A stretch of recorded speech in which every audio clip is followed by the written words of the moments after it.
Hi, I'm 50 Cent, and you're watching TMF. Needed to love it, the underdogs on top. And I'm gon' shine, homie, until my heart stop. Go ahead, envy me. No Cadillac, no perms, you can't see. Then I'm a D.I.M.B.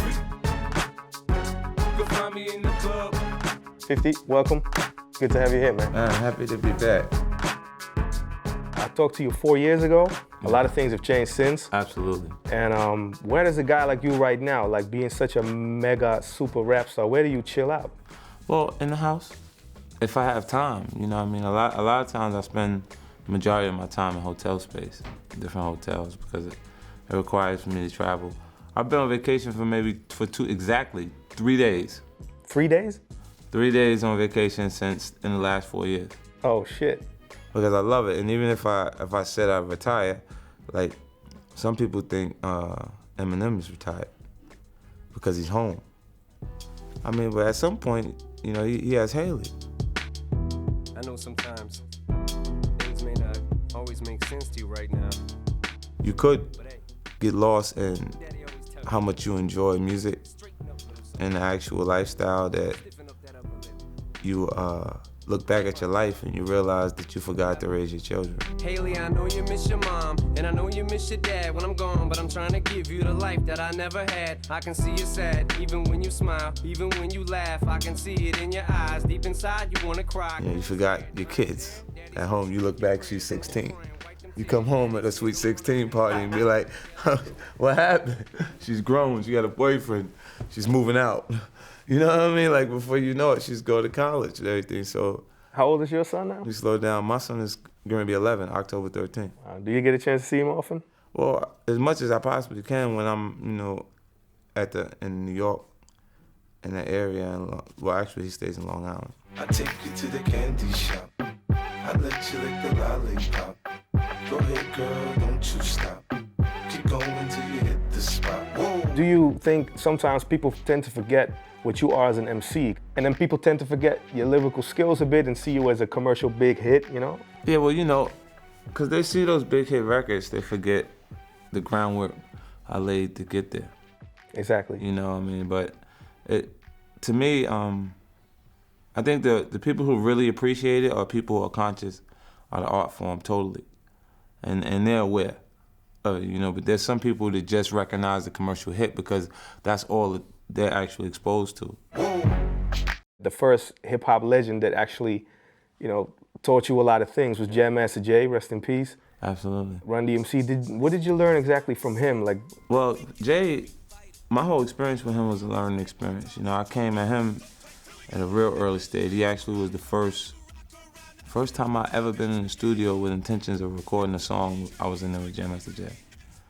What we would do is, because I didn't actually know how to count bars at that point. I knew how to rap, to say what I wanted to say over the music, but I couldn't count the bars to make the song sonically right. And he, what he would do is he'd make me make the actual chorus. He'd loop the 4-bar space and just have it loop where I can hear it when it turned. Like he'd put another snare on it, so you hear that's where you stop and then it repeats. And I'd write the chorus maybe 3 or 4 times before he listened to all 3 or 4 of them and picked one. Right. Then after he picked it, I'd write the song. 30 minutes, it was easy for me to write. Like the rap part is easy for me.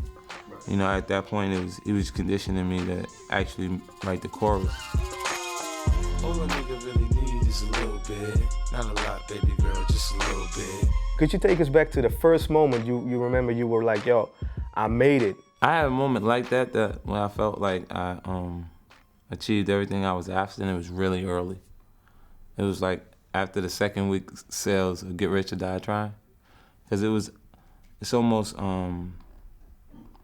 expected for a project to decrease probably 40% the following week, and the record came back exactly like I did 822,000 the first week, and then another 800,000 the next week.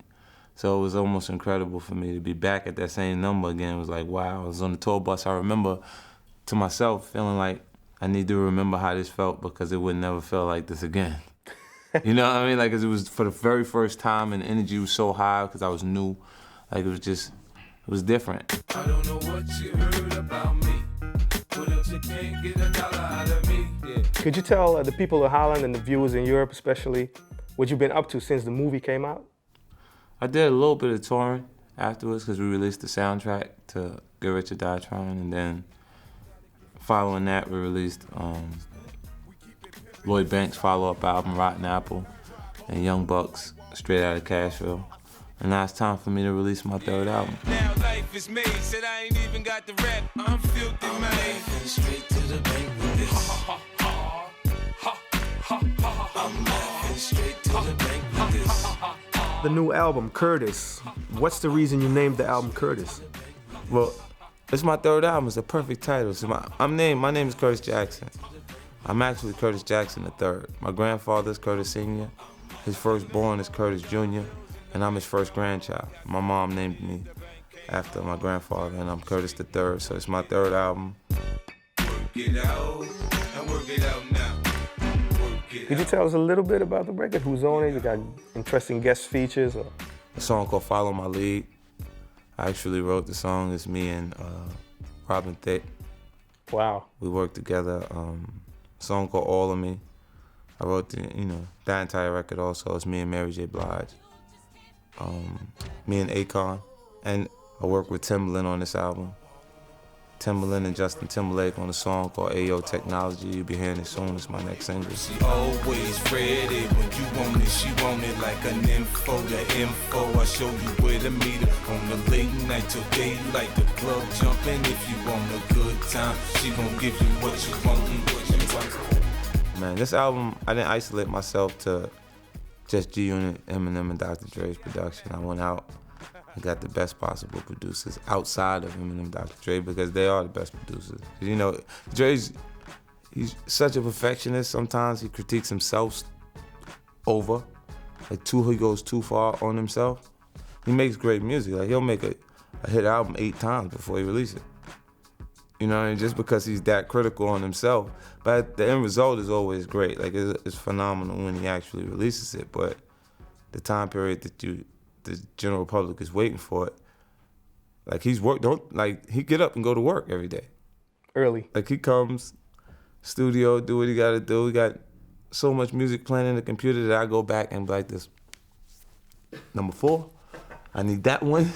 Cause I'm not. He's indecisive whether he's gonna keep it or not. And I come in, I'm like, yo, I need that one, son.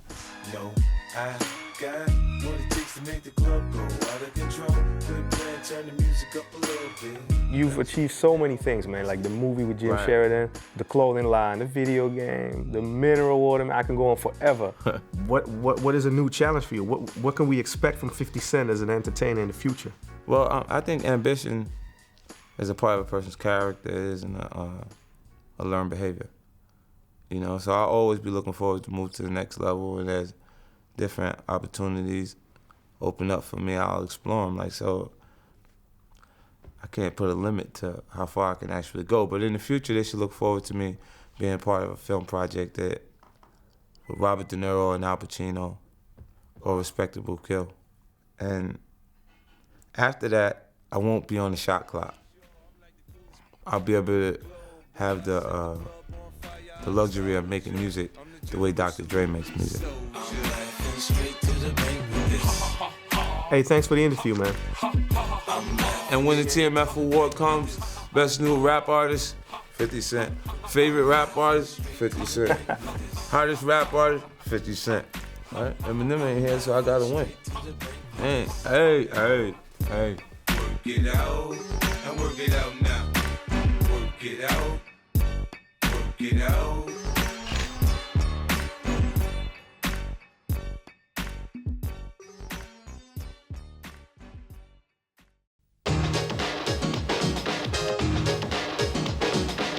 This is the Music Factory.